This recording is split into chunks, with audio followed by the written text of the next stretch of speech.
Romeo की पत्री से मनन कर रहे हैं।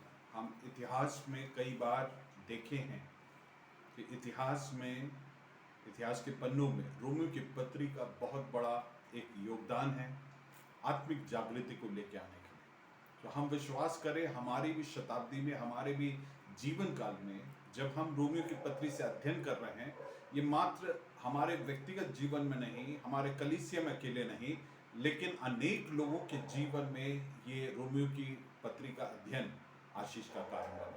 हम जैसे कुछ हफ्तों से रोमियो की पत्री का अध्ययन कर रहे हैं और जो इस कलीसिया में पुराने हैं वे इससे पहले भी इस प्रकार के अध्ययन में भाग लिए। अब हम थोड़ा सा और डिटेल में इसे अध्ययन कर रहे हैं।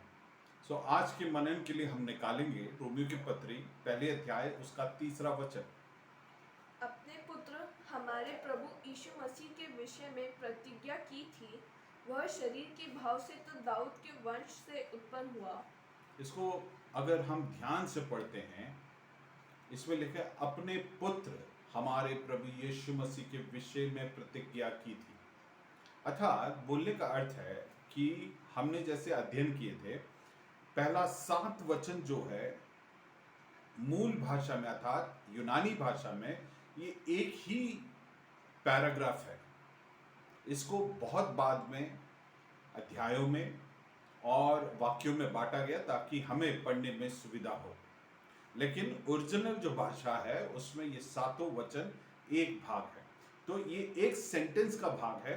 तो यहाँ पे ये 7 वचन में मुख्य जो विषय है वो है सुसमाचार, अच्छा खबर। और जब सुसमाचार के विषय में हमने विगत दिनों में देखा था कि the messenger of the gospel अर्थात पौलुस बोलता है मैं इस सुसमाचार का वाहक हूं। फिर हमने उसी वचन में देखा इस सुसमाचार के स्रोत के बारे में अर्थात पिता परमेश्वर, है ना। पहले वचन के अंतिम भाग में हम देखते हैं the source gospel of God, परमेश्वर का सुसमाचार अर्थात किसी मनुष्य में उद्भव नहीं है। फिर तीसरा हम पॉइंट देखते हैं जो दूसरे वचन में हमने देखे थे कि the antiquity of the gospel अर्थात ये जो सुसमाचार है ये एक नया इत्याद हुआ, नया उन्होंने खोज किया हुआ एक सुसमाचार नहीं है।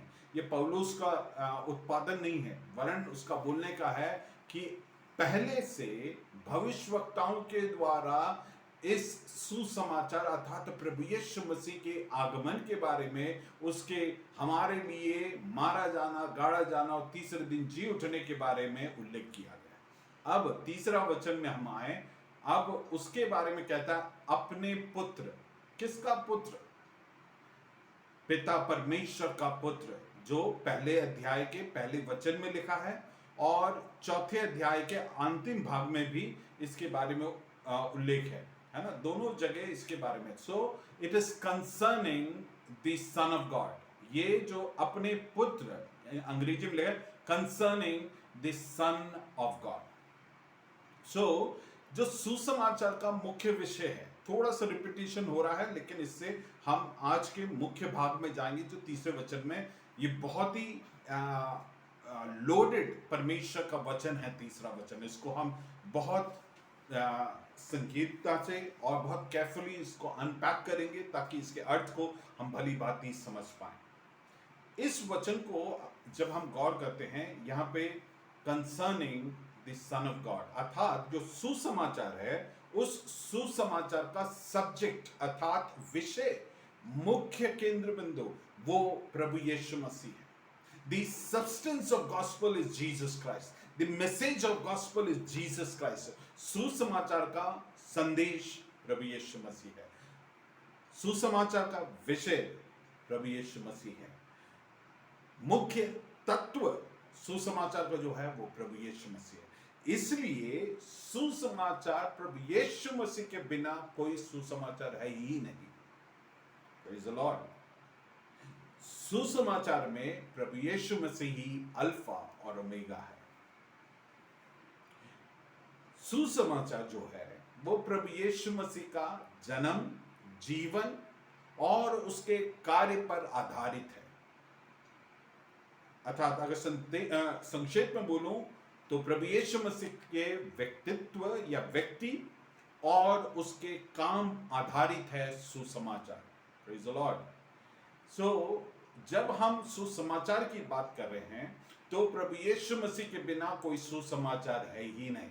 इसलिए हम जब सुसमाचार के बारे में गौर करते हैं, बड़े गंभीरता से उस सुसमाचार को हमें गौर करने की जरूरत है कि ये जो सुसमाचार के विषय में कहा गया है, इस वाक्य को हम दो भागों में बांट सकते हैं, है ना। पहला भाग क्या है, पढ़ें।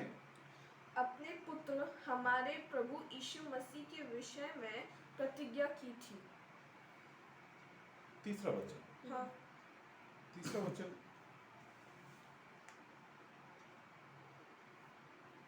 अपने पुत्र हमारे प्रभु यीशु मसीह के विषय में प्रतिज्ञा की थी, जो शरीर के भाव से तो दाऊद का वंश से उत्पन्न हुआ। यह है पूरा वचन। इसको अगर दो भागों में बांटते हैं, इसमें दो बातों को, मुख्य विषय को बताया गया है। एक ये है कि प्रभु यीशु मसीह के दिव्यत्व के बारे में, और दूसरा प्रभु यीशु मसीह मानव है उसका प्रमाण दिया है। आप समझ रहे हैं? इसलिए आप अपने बाइबल में उसे नोट कर लीजिएगा। जो पहला भाग है वो ये है कि अपने पुत्र हमारे प्रभु यीशु मसीह के विषय में प्रतिज्ञा की थी, उसे एक भाग में ब्रैकेट में डाल लीजिए, वो फर्स्ट लिखे। जो प्रभु यीशु मसीह के दिव्यत्व, वो परमेश्वर है उसका प्रमाण देता। दूसरा भाग, जो शरीर के भाव से तो दाऊद का वंश से उत्पन्न हुआ है, ये उसका मानव या मनुष्य होने का प्रमाण को देता है। आप इस वचन की गंभीरता और इस वचन में जो इतना गंभीर बात को प्रेरित पौलुस ने एक ही वचन में दोनों प्रस्तुत किया, क्योंकि परमेश्वर का पुत्र जो है वो क्या है? परमेश्वर का पुत्र परमेश्वर है और मनुष्य का पुत्र मनुष्य है। तो यहां पे हमने पहले भाग में देखा, वहां पे लिखा है वो परमेश्वर का पुत्र है, अर्थात वो पूर्णता परमेश्वर। दूसरे भाग में वहां पे लिखा है शरीर के भाव से तो दाऊद का संतान है। वहां पे जो शब्द इस्तेमाल हुआ है स्पर्मा, सीड, इंग्लिश में सीड, उसके लिए स्पर्मा इस्तेमाल हुआ है। He has come from the स्पर्मा of David, अर्थात पूर्णता वो मनुष्य है। दोनों बातों को यहां पे बहुत भली बाती यहां पे रिप्रेजेंट किया गया है। Praise the Lord. हम अब दोनों बातों को धीरे धीरे गौर करेंगे। पहली बात, उसके दिव्यत्व को थोड़ा सा अनपैक करेंगे। यूहन्ना रचित सुसमाचार उसके 4 अध्याय उसका 42वां पद पढ़ेंगे। और उस स्त्री से कहा, अब हम तेरे कहने ही से विश्वास नहीं करते, हाँ, क्योंकि हमने आप ही सुन लिया और जानते हैं कि, क्या लिखा है? जानते हैं, वी नो दैट, हम जानते हैं कि यही सचमुच जगत का उद्धार करता है ना। अंग्रेजी में लेगा we know that this is indeed Christ, जो हिंदी में नहीं आ रहा है ना। Indeed Christ the saviour of the world, मतलब ये सचमुच हम जानते हैं ये ही मसीहा है जो जगत का उद्धार करता है। Praise the Lord. ये वास्तविकता में मसीह है करके वे जानते हैं करके बोलते हैं। जब उन्होंने प्रभु यीशु मसीह को सुना, ये मंजर है जब समरिया स्त्री जाके अपने गांव के लोगों को बोलते हैं, और वे जब प्रभु यीशु मसीह को सुनते हैं, वहां के लोग ये बात को जानते हैं कि ये सभी का उद्धार करता है। मेरे प्रियो, जो सुसमाचार है ये मात्र कुछ लोगों के लिए नहीं है, मसीही लोगों के लिए नहीं है, वरन इस दुनिया के हर एक लोगों के लिए यही सुसमाचार है। इसके अलावा और कोई सुसमाचार नहीं। यही यहाँ पे इस वचन में जो अल्फाज इस्तेमाल हुआ है उसको गौर करें। यही सारे पृथ्वी के, he is the saviour of the whole world, सबका उद्धार करता है। Praise the Lord. ये यहाँ पे पौलुस जो बात को बोल रहा है, इससे हमें समझने की जरूरत है कि प्रभु यीशु मसीह को वो प्रस्तुत कर रहा है, ये परमेश्वर का पुत्र है। जैसे मैंने कुछ समय पहले भी आपको बोला कि हाथी का जो बच्चा है वो और कोई जानवर का बच्चा नहीं होगा, पूर्णता वो हाथी ही होगा। इसी प्रकार से परमेश्वर का पुत्र वो पूर्णता परमेश्वर है करके इस बात को पौलुस यहाँ पे प्रस्तुत कर रहा है। He is making very very clear that he is son of God. चौथे पद में भी ये लिखा ना, परमेश्वर का पुत्र ठहराया है। वो एक अफर्मेटिव स्टेटमेंट है कि नहीं? परमेश्वर का पुत्र ठहराया। बड़े प्रार्थना के साथ बैठे और परमेश्वर के वचन को सुनिए, है ना? ये जो स्टेटमेंट है बहुत क्लियर करता है कि प्रभु यीशु मसीह और पिता परमेश्वर में कोई फर्क नहीं है। प्रभु यीशु मसीह और पवित्र आत्मा परमेश्वर में कोई फर्क नहीं है। प्रभु यीशु मसीह जो है त्रित्व में, ही इज द सेकंड पर्सन, और पिता परमेश्वर फर्स्ट पर्सन है। लेकिन इनके गुण में, सामर्थ्य में, अधिकार में कोई फर्क नहीं है। दे आर को इक्वल, वे बिल्कुल तुल्य है। पिता परमेश्वर और पुत्र परमेश्वर दोनों में कोई फर्क नहीं है, ये तुल्य है। ये सनातन परमेश्वर है दोनों। त्रिएक परमेश्वर का अर्थ है ये तीनों अलग अलग व्यक्तित्व है लेकिन एक ही परमेश्वर है। हमारे कुछ मुसलमान भाइयों को ये बातें समझ में नहीं आएगा, लेकिन ये एक सच्चाई है कि ये प्रकाशन से समझ सकते हैं। Praise the Lord. हम अपने बुद्धि से 1 + 1 = 3 बोलेंगे, लेकिन एक दर्शन पाए हुए, एक रेवलेशन पाए हुए व्यक्ति बोला it is a big 1। Hallelujah. ये अलग नहीं है, एक है।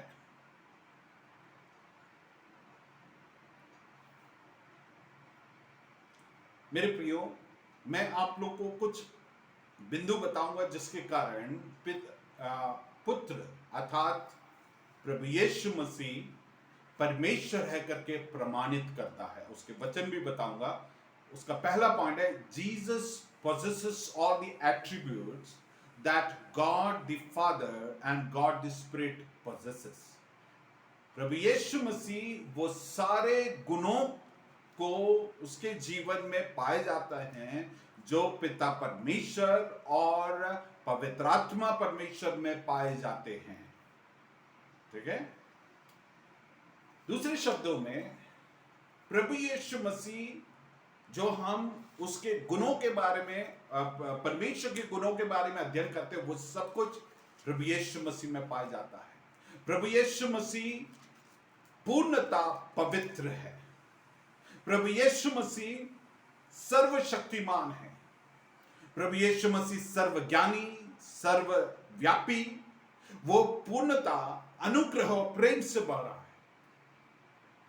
सब कुछ जो पिता परमेश्वर में है वो सब कुछ प्रभु यीशु मसीह में पाया जाता है।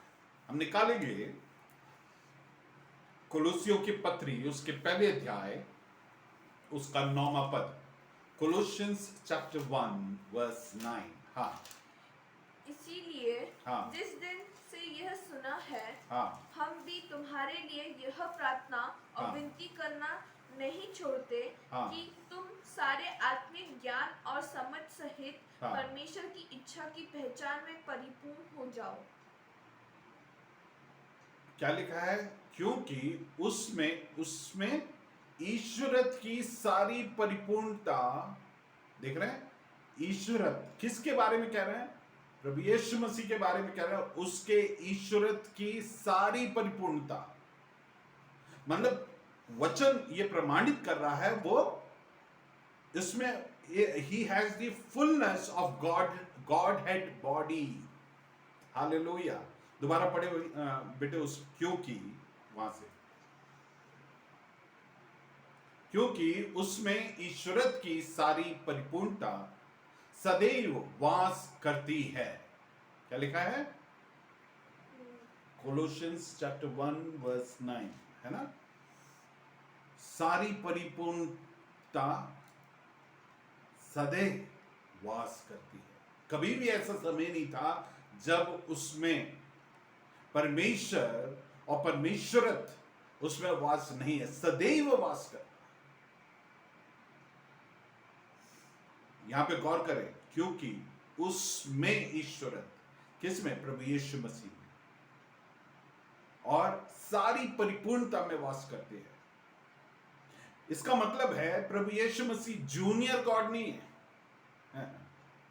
यह सबस्टैंडर्ड जो नॉस्टिक विश्वास रखने वाले लोग हैं, वो बोलते हैं कि ईश्वर का जो क्षमता है वो खत्म होते होते वो जिस स्थान में पहुंचा वो है प्रभु यीशु मसीह। लेकिन वचन ऐसा नहीं सिखाता है। वचन स्पष्ट सिखाता है प्रभु यीशु मसीह और परमेश्वर पिता और पवित्र आत्मा वो को इक्वल है, और उसमें परमेश्वरत्व का कोई कमी नहीं।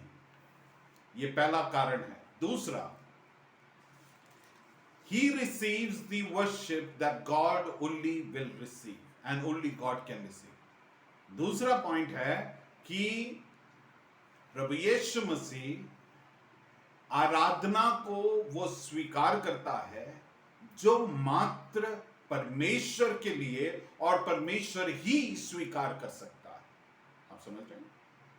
इस स्टेटमेंट को समझाने के लिए आपको मालूम है यशायाह नबी की किताब में और इज़राइल की किताब में ये दिया है शैतान के बारे में। उसने बस मन में सोचा कि मैं अपने सिंहासन को परमेश्वर के सिंहासन से ऊंचा करूं, और परमेश्वर ने उसे दंड दिया।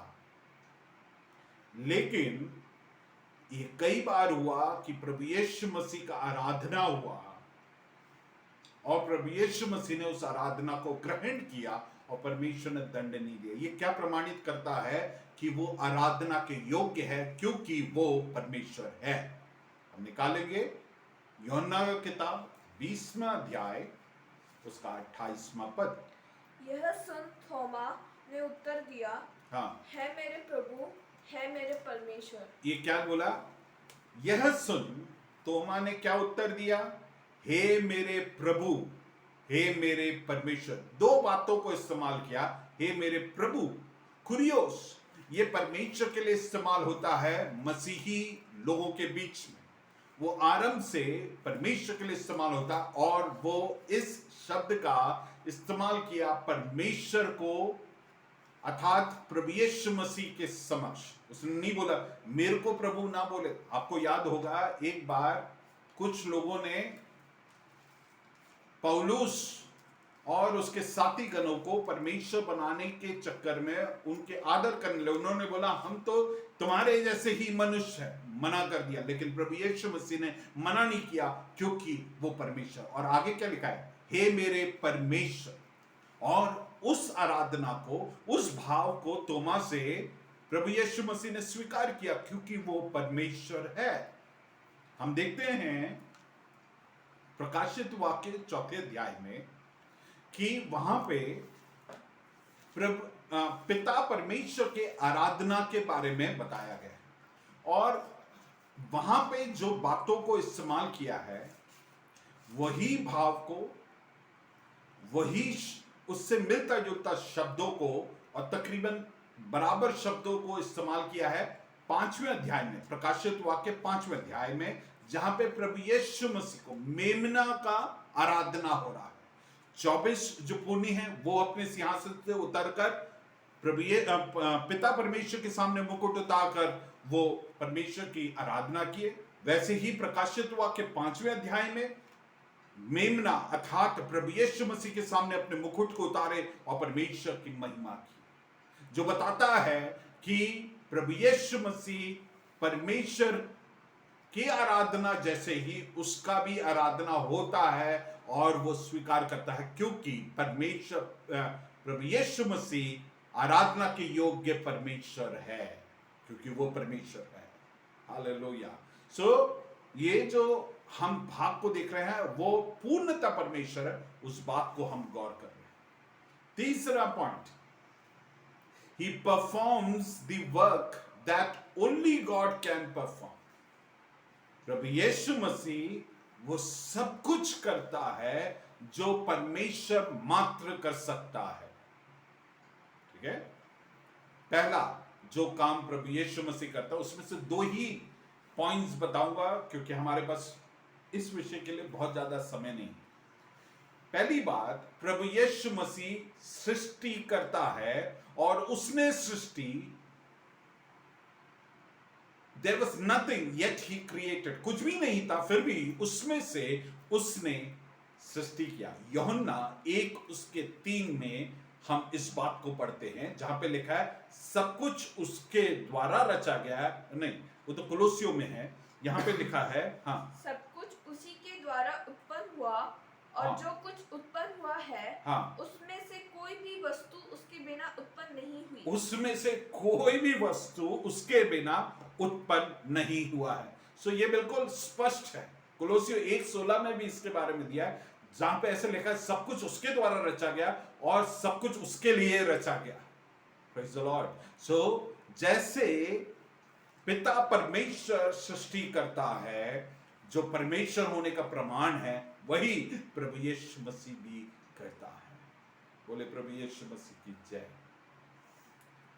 दूसरी बात, प्रभु यीशु मसीह पापों का क्षमा करता है, क्योंकि पापों का क्षमा मात्र और मात्र परमेश्वर कर सकता है। आप अगर मेरे प्रति कोई गलत काम करते हैं, आप मेरे से माफी मांगेंगे, मैं आपको माफ कर सकता हूं, लेकिन आपका जो मुख्यतः माफी मांगना है वो परमेश्वर से माफी मांगना है, क्योंकि परमेश्वर माफ जब तक नहीं करेगा तब तक मेरे मात्र माफ करने से कोई मतलब नहीं, क्योंकि इस माफी देने का सोल अथॉरिटी परमेश्वर है।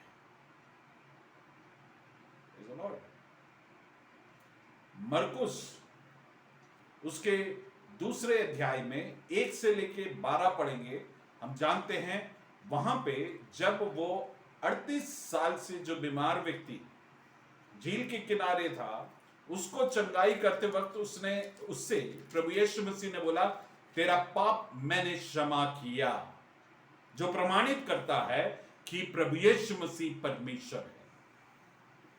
हालेलुया। ये बहुत साल थियोलॉजी के कोर्स करने से पता चलने वाले कुछ बातों को परमेश्वर हमें सिखाया, इसलिए प्रार्थना पूर्वक बड़े धन्यवादी हृदय के साथ परमेश्वर को पहचाने, क्योंकि हम जब प्रभु यीशु मसीह को भली भांति समझते हैं, पहचानेंगे, हमारे जीवन बदल जाएगा।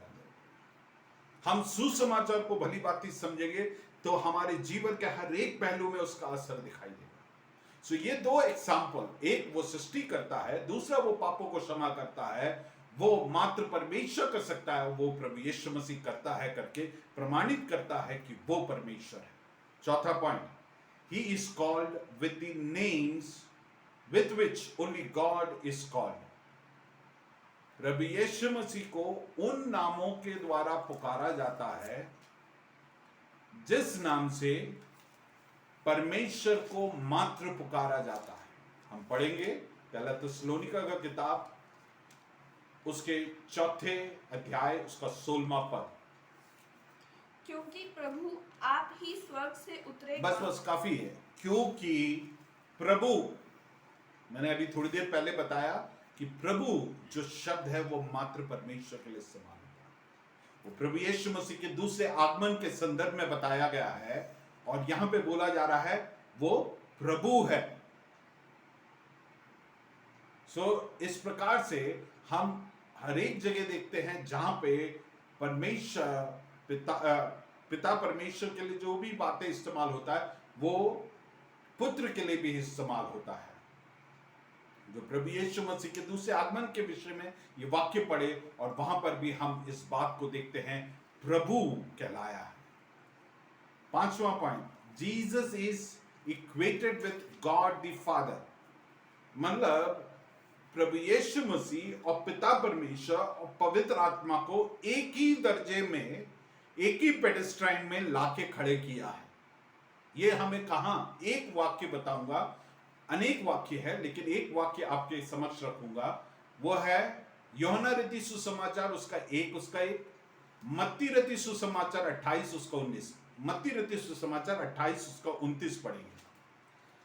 इसलिए तुम जाओ, हाँ। सब जातियों के लोगों को चेला बनाओ, हाँ। और उन्हें पिता, देख रहे हैं, पिता, एक पिता, और पुत्र और और पवित्र आत्मा के नाम से बपतिस्मा दो। मतलब क्या, ये बराबर है। सो ये बताता है प्रभु यीशु मसीह और पिता परमेश्वर एक ही दर्जे में को एग्जिस्टिंग, को इक्वल है। अब प्रभु यीशु मसीह को सीधे सीधे प्रभु करके अंकित करने वाले कुछ वाक्यों को देखेंगे, जिसको मैंने अभी आपको बताया था, उसको दोबारा हम देखेंगे। यूहन्ना 1 उसका 1, आदि में वचन था, आदि में वचन था और वचन परमेश्वर के साथ था और वचन परमेश्वर था। बिल्कुल क्लियर स्टेटमेंट है कि प्रभु यीशु मसीह परमेश्वर था, पहले से परमेश्वर था। इस ये एक नई बात नहीं है कि अभी एकदम से इस कहानी को बुना गया और उसे परमेश्वर घोषित कर दिया, ऐसा नहीं है। ये परमेश्वर के साथ अनंत काल से प्रभु यीशु मसीह परमेश्वर था, जिसकी सृष्टि नहीं हुआ है। फिर रोमियो की पत्री 9 उसके 5, पुरखे भी उन्हीं के हैं, हाँ। और मसीह भी शरीर के भाव से उन्हीं में से हुआ, हाँ। सबके ऊपर परम परमेश्वर युगानुयुग धन्य है, आमीन। आमीन। उसके बारे में बोला परम परमेश्वर, है ना, he is the eternal God. तीतुस की किताब 2 उसका 13, और उस धन्य आशा की अर्थात अपने महान परमेश्वर और उद्धारकर्ता, यहां पे आप ध्यान दे रहे हैं, अपने महान परमेश्वर और उद्धारकर्ता यीशु मसीह की महिमा के प्रकट होने की बाट जो रहे हैं। ये वचन बोल रहा है, थंडरबोल्ट वर्स है, जो बिल्कुल स्पष्ट करता है प्रभु यीशु मसीह महान परमेश्वर और उद्धारकर्ता है। कोई एक अंश हमें डाउट करने की जरूरत नहीं है कि वो परमेश्वर नहीं है। ये पूर्णता इस बात को स्पष्ट करता है, वो परमेश्वर है। It is very clear. दूसरा पत्रस 1 उसके 1 भी पढ़ते हैं, वहां पर भी इस प्रकार से दिया है। और उस शामोन पत्रोस की ओर से, हाँ।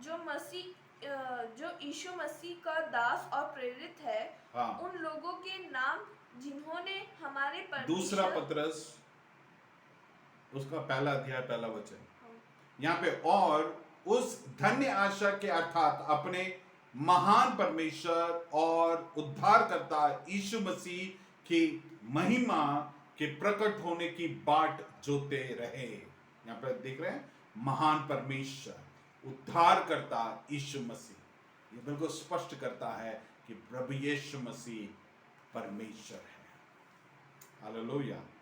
मेरे प्रियो, जो हमारे इस्लाम धर्म को मानने वाले जो लोग हैं, वो प्रभु यीशु मसीह के परमेश्वर होने के इस वास्तविकता पर वो प्रश्न चिन्ह उठाते हैं। उनका कहना है कि बाइबल में प्रभु यीशु मसीह ने स्वयं के बारे में ऐसा बोला नहीं, लेकिन प्रभु यीशु मसीह ने बार बार बोला है, पिता परमेश्वर ने बोला है, पवित्र आत्मा ने बोला है कि वो ही परमेश्वर है। हालेलुया। जब प्रभु यीशु मसीह बपतिस्मा लेकर बाहर निकल रहा था पानी से, तब बोला, ये मेरा पुत्र है, पिता परमेश्वर ने बोला। पवित्र आत्मा यूहन्ना रचित सुसमाचार 16वें अध्याय में कहता है, उसके बारे में कहते हैं कि वो कुछ भी अपने से नहीं बोलता, लेकिन जो कुछ मैं बोलता हूं वो बोलेगा तुमसे। आप समझ रहे हैं, इसमें सब में there's unity and it proves he is God, परमेश्वर। अब हम रोमियो की पत्री में वापस आएंगे, 1 अध्याय उसका 3 वचन का दूसरा भाग पढ़ेंगे। वह शरीर के भाव से तो दाऊद के वंश से उत्पन्न हुआ। जो शरीर के भाव से तो दाऊद के वंश से उत्पन्न हुआ। तो ये जो भाग है वो बताता है जो अनंतकालीन परमेश्वर जो सृष्टि करता है वो सृजित नहीं गया है, वो बनाया नहीं गया। उसका आरंभ मरियम के कोख से जन्म लिया तब नहीं हुआ। वो अनंतकालीन परमेश्वर है जिसका शारीरिक दशा में उसने रूप लिया मरियम के कोख में जन्म जब लिया। Praise the Lord। गलातियों की पत्री 4 उसके 4 में इस प्रकार से लिखा है, परंतु जब समय पूरा हुआ परंतु जब समय पूरा हुआ तो तो प्रभु यीशु मसीह का जन्म आकस्मिक नहीं हुआ, ये एक मिस्टेक नहीं हुआ और किसी को बताना नहीं पड़ा कि प्रभु यीशु मसीह तू प्रभु यीशु मसीह, नहीं, उसको मालूम है क्योंकि अनंत काल से ये इस ट्रिनिटी का त्रिएक परमेश्वर की योजना में था कि प्रभु यीशु मसीह मानव जाति के रूप लेके आएगा ताकि मानव जाति को उसके उस अनंत विनाश से बचा सके। सो यहाँ पे क्या लिखा फिर से गौर करेंगे, परंतु जब समय पूरा हुआ हाँ। तो परमेश्वर ने अपने पुत्र को भेजा अपने पुत्र को भेजा जो स्त्री से जन्मा। मतलब क्या पुत्र था उसको भेजा। किसको भेजते हैं? जो पहले से है उसी को भेज सकते हैं। अगर वो जन्म लेता वहां पे आरंभ होता उसको भेजना नहीं बोलते, है ना। परमेश्वर ने अपने पुत्र को भेजा जो स्त्री से जन्म और व्यवस्था के अधीन उत्पन्न हुआ। Praise the Lord। So ये बताता है जैसे इसके बारे में भविष्यवाणी हुआ था प्रभु यीशु मसीह के बारे में, वैसे कहां पे व्यवस्था के अधीन उत्पन्न हुआ था, तो यहूदी पैदा हुआ। अब मेरा प्रश्न है आपसे और जो मुझे सुनने वाले हैं सबसे, प्रभु यीशु मसीह को जन्म लेने की क्या जरूरत था? Why he had to be born? ये एक प्रश्न है मेरे प्रियो, हमें समझने की जरूरत है। हम जो मानव जाति, उसका उत्तर यह है कि हम जो मानव जाति है हमारे कामों के द्वारा हम अपने आप को जो स्वर्ग का अर्थात परमेश्वर का जो स्तर है उसके बराबर नहीं उठा सकते और हम हियाव के साथ परमेश्वर के उस दंड से बच ही नहीं सकते। क्योंकि यशायाह नबी के किताब में हमने पढ़ा है कि हमारे धर्म के काम, अच्छे काम फटे छितड़े वस्त्र समान है, उसका कोई मायने नहीं है। इसलिए हमारी इस असहाय परिस्थिति को देखकर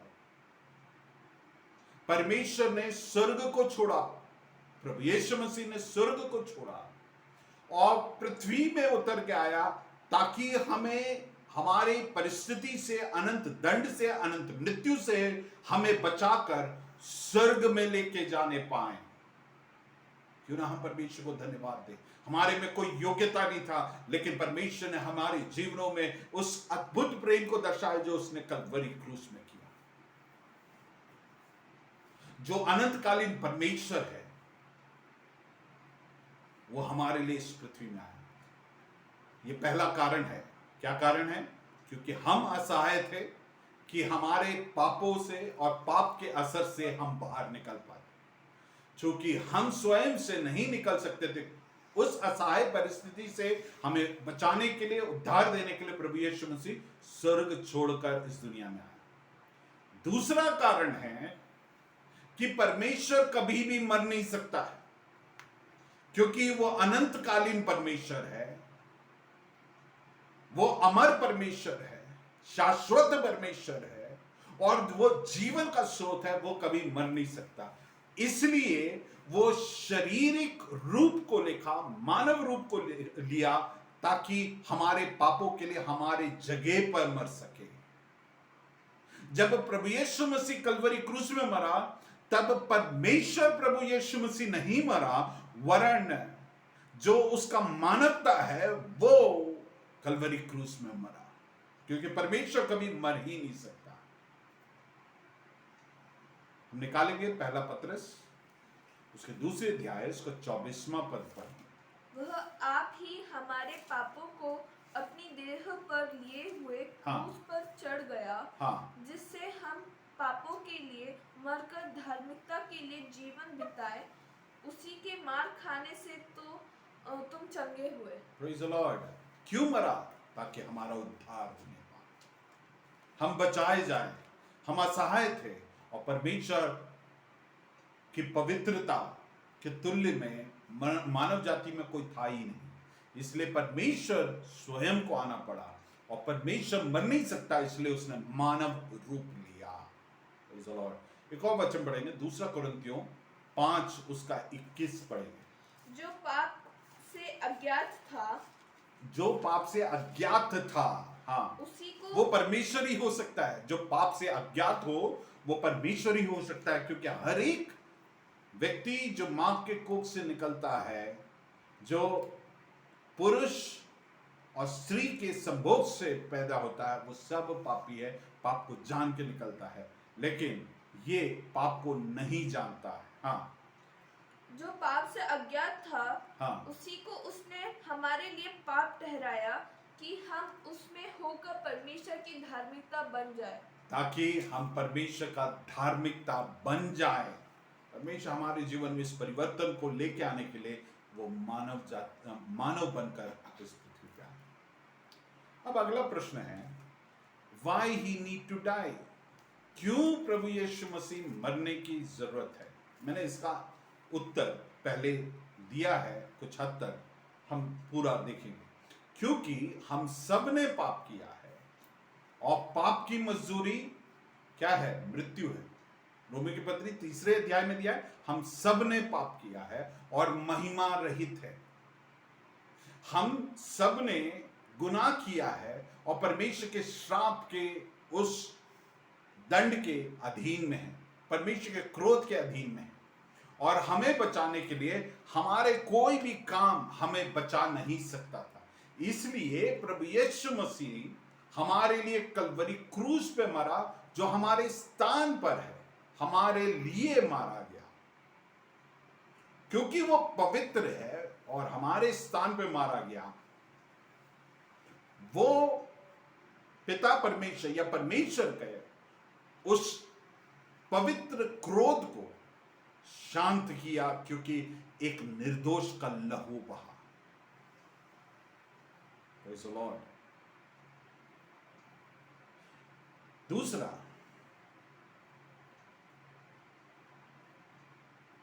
प्रभु यीशु मसीह पूर्णता परमेश्वर है और पूर्णता मनुष्य है करके हमने देखा। ये होने की क्या जरूरत था? मैंने पिछली बार भी बताया, फिर भी मैं दोहरा रहा हूं।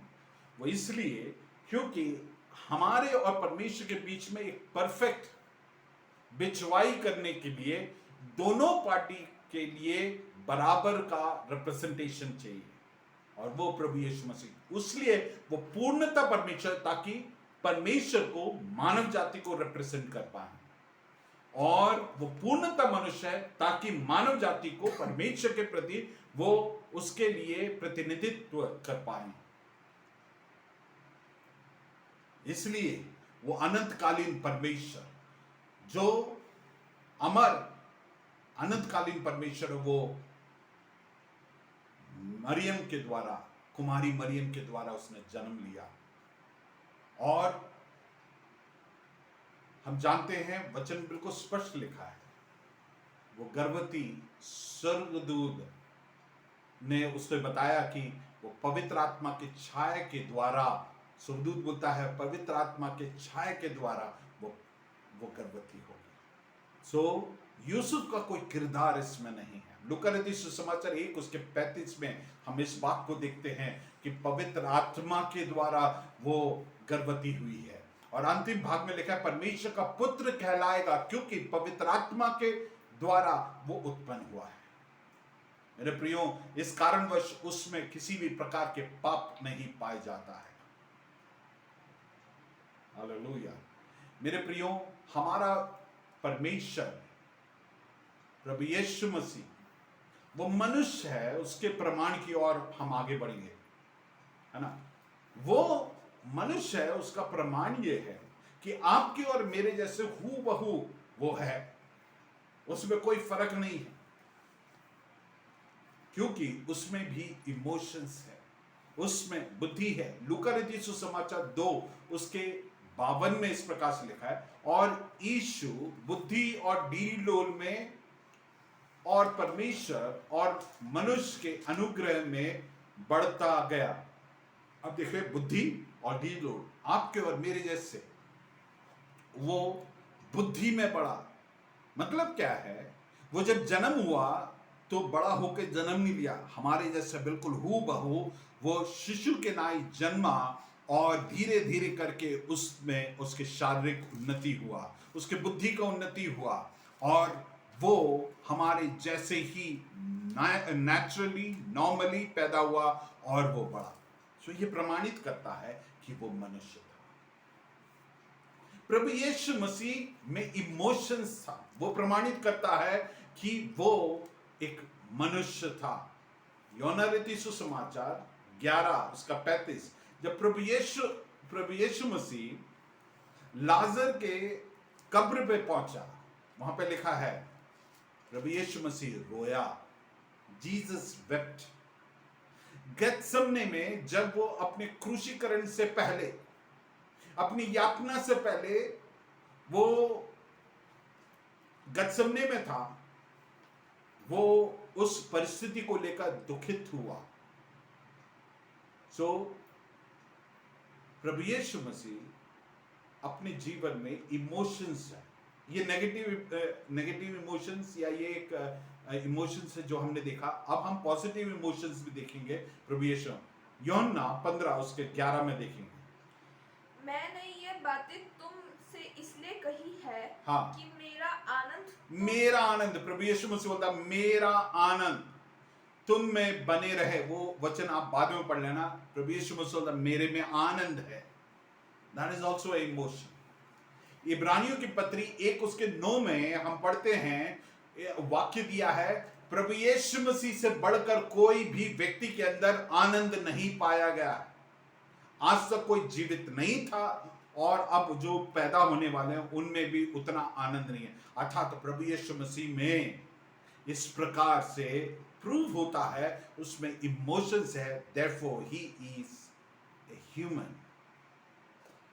प्रभु यीशु मसीह एक रोबोट नहीं था कि उसको बिल्कुल मैकेनिकली काम करने के लिए दे दिया, प्रोग्राम करके भेज दिया, वो काम कर रहा है, ऐसा नहीं। ही हैड विल, उसमें इच्छा थी, चुनने की क्षमता थी। यूहन्ना 6 उसके 38 में लिखा है, क्योंकि मैं अपनी इच्छा नहीं वरन अपने भेजने वाले की इच्छा पूरी करने के मैं अपनी इच्छा नहीं वरन अपने भेजने वाले की इच्छा पूर्ण करने के लिए स्वर्ग से उतरा हूं।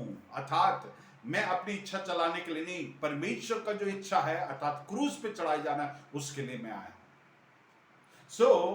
जो तीसरे पद में जो बातों को देख रहे थे, वो शारीरिक भाव से वो क्या है, दाऊद का संतान है। उस भाग को दोबारा पढ़ो बेटे, रोमन्स 1:3। अपने पुत्र हमारे प्रभु यीशु मसीह के विषय में सेकंड पोर्शन बस। वह शरीर के भाव से तो वह शरीर के भाव से, अकॉर्डिंग टू द फ्लैश, मतलब क्या है, ये स्पष्ट कर रहा है शरीर के भाव से वो पूर्णता मनुष्य था। He was really a human being. और इसमें एक अनोखी बात यह है, ये स्पष्ट कर रहा है he has come from the Davidic lineage, मतलब ये वंश दाऊद के वंश से आया, किसी के भी वंश से नहीं। कुछ महान लोगों का जो जन्म हुआ है हमारे इस दुनिया में, जिनके पीछे लोग उपासना करते हैं, उनकी बातों को सराखों पे रखते हैं, उनके बारे में यूं कहा जाता है कि किसी और ने बताया कि तुम दिव्य आदमी हो, है ना, और उनको तब बोध हुआ, ऐसे सब बताया। लेकिन प्रभु यीशु मसीह का वो जन्म होने के बाद कुछ बातें दिखा और उसके चारों तरफ बुना गया कहानी नहीं है, लेकिन पहले से प्रभु यीशु मसीह के बारे में ये नबूवत हुआ था, ये भविष्यवाणी हुआ था कि वो दाऊद के संतान होगा, वो इब्राहिम का संतान होगा, यहूदी होगा, अकेले नहीं, बिल्कुल नैरो डाउन करके, बिल्कुल सटीक, बिल्कुल साफ बताया, दाऊद के संतान होगा। इसका एक रेफरेंस है दूसरा शमूएल 7 उसका 12 और 13। जब तेरी आयु पूरी हो जाएगी हाँ हाँ और तू अपने पुरखों के संग सो जाएगा, हाँ तब मैं तेरे निज वंश को तेरे पीछे खड़ा करके उसके राज्य को स्थिर करूंगा। हाँ। मेरे नाम का घर वही बनवाएगा। Praise the Lord. उतना काफी है। यहाँ पे स्पष्ट लिखा क्या है, तेरा ही वंश तेरे क्या करेगा, तेरे पीछे खड़ा करेगा। 12 और 13 पढ़ो। जब तेरी आयु पूरी हो जाएगी हाँ और तू अपने पुरखाओं के संग सो जाएगा, हाँ तब मैं तेरे निज वंश को तेरे पीछे खड़ा करके हाँ उसके राज्य को स्थिर करूंगा। उसके राज्य को स्थिर करूंगा। सब इसके वंश के आए और गए, लेकिन प्रभु यीशु मसीह इसके वंश से आएगा करके ये स्पष्ट किया। इसी वचन को दोबारा रेफरेंस भजन संहिता में बताया जाता है 89 3 और 4, 3 और 4। देखे, तूने कहा, मैंने अपने चुने हुए से वाचा बांधी है। हाँ मैंने अपने दास दाऊद से शपथ खाई है। हाँ मैं तेरे वंश को सदा स्थिर रखूंगा हाँ और तेरी राजगद्दी को पीढ़ी से पीढ़ी तक बनाए रखूंगा। 27वें वचन में भी इस बात को दोहराया गया है, जो बताता है प्रभु यीशु मसीह दाऊद के उस सिंहासन पर राज्य करेगा। और वो बात बिल्कुल स्पष्ट है कि यहूदियों को जब इस बात को पौलुस बोल रहा है, उनके लिए बिल्कुल स्पष्ट है कि प्रभु यीशु मसीह दाऊद के उस वंश से आया है और ये परमेश्वर ने पहले से ठहराया है। सो हमने दो बातों को देखा। जो सुसमाचार का मुख्य बात है, मुख्य सब्जेक्ट है, वो प्रभु यीशु मसीह है और प्रभु यीशु मसीह ही सब कुछ है। हम मसीही लोग होने के नाते हमारे जीवन का मुख्य आधारशिला। हमने पिछले हफ्ते देखा, जिसके पास पुत्र नहीं है उसमें जीवन नहीं है, और जो पुत्र को अंगीकार नहीं करते परमेश्वर के नाते, वो एंटी क्राइस्ट के। Praise the Lord. जो भी बातें जो प्रभु यीशु मसीह आधारित नहीं है और प्रभु यीशु मसीह के बुनियाद में नहीं बना है, वो सब गलत है। हम जब सुसमाचार सुनाते हैं, हम दूसरों को परमेश्वर के वचन से बांटते हैं, हम ध्यान रखें, हम अपनी गवाही को देते हैं सुसमाचार सुनाते वक्त, वो ठीक है, लेकिन हम जल्दी से जल्दी प्रभु यीशु मसीह में आए, क्योंकि प्रभु यीशु मसीह है मुख्य बिंदु सुसमाचार में। वो पूर्णता परमेश्वर था और पूर्णता मनुष्य था, और वो मारा गया, गाड़ा गया, तीसरे दिन जी उठा। ये सच्चाई है मेरे प्रियो। पुराने नियम और नए नियम में दो अलग सुसमाचार नहीं है। पुराने नियम में जो सुसमाचार है वो भी प्रभु यीशु मसीह के द्वारा था, नए नियम में भी जो सुसमाचार वो भी प्रभु यीशु मसीह के द्वारा है। अगर पुराने नियम में जो प्रभु यीशु मसीह आने वाला है उसके बारे में बताया गया, नए नियम में सुसमाचार में जो प्रभु यीशु मसीह आ गया है उसके बारे में। प्रेरितों के काम में यह बताया गया कि वो परमेश्वर प्रभु है। ऐसे ऐसे करके अगर प्रकाशित वाक्य में आते हैं तो वहां पे बताया गया जो प्रभु यीशु मसीह दोबारा आने वाला है, वो ही कलीसिया का अधिकारी है। मेरे प्रियो, मैं इस कलीसिया का अधिकारी नहीं हूं, क्योंकि मैंने आपके लिए या कलीसिया के किसी के लिए जान नहीं दिया है। प्रभु यीशु मसीह मात्र मार्ग, सत्य और जीवन है।